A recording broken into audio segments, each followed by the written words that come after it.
Cinema cinema cinema cinema ఇట్లెందుకు అంటున్నా అనుకుంటున్నారా? చెప్తా. ఇదివరకు గుంపు మేస్త్రి గుంపుల బాంబుల స్టార్ ఉండేటోడు. ఇక ఆ బాంబు స్టార్ పని తుస్సు బాంబు అయిపోయింది.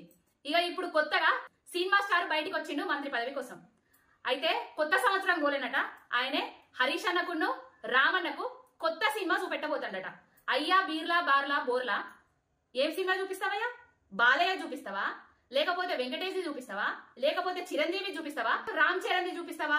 ఎవరిని చూపిస్తావు? సంధ్యా థియేటర్ లో చూపిస్తావా, లేకపోతే ఇంకో థియేటర్ లో చూపిస్తావా? ఏ థియేటర్ లో చూపిస్తావు? మేము రెడీగా ఉన్నాం రావడానికి. ఎక్కడో చెప్పు, టికెట్లు బుక్ చేయి, వస్తాము, చూస్తాము. ఏంది బీఆర్ఎస్ పార్టీ కథ క్లైమాక్స్ కి వచ్చిందా? బీఆర్ఎస్ పార్టీ కథ క్లైమాక్స్ కాదు, కాంగ్రెస్ పార్టీ కథ క్లైమాక్స్ వచ్చి మొత్తం కుక్కలు చింపిన విస్తర అయిపోయే గతికొచ్చింది. తెలంగాణ ప్రజల చేత కుక్క తిట్లు తిట్టుకుంటా కుక్క దెబ్బలు తినే రోజులు దగ్గరికి వచ్చినాయి మీ పార్టీకి, మీ నాయకులకు. ఏందివయ్యా బేలు మీద వచ్చిన కవితక్క బీసీల గురించి మాట్లాడద్దా? ఓటుకు నోటు కేసుల అడ్డంగా దొరికి పట్టపగలు దొరికిన దొంగ, బ్రీఫుడ్ మీ అని వాళ్ళ గురువు గారితోటి అనిపించుకున్న దొంగ, ముఖ్యమంత్రి కాంగాలేంది చెయ్యని తప్పుకు జైలుకు పోయి శిక్ష అనుభవించి కోర్టులో గెలిచి బయటకు వచ్చిన నాయకురాలి మీద ఏది పడుతుంది మాట్లాడతారా?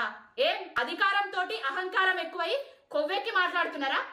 బీఆర్ఎస్ పార్టీ కథ క్లైమాక్స్ కాదు, కాంగ్రెస్ అంటేనే రోడ్డు మీద ఉరికిచ్చి దంచుతున్నారు ప్రజలు. అది చూసుకో ముందు.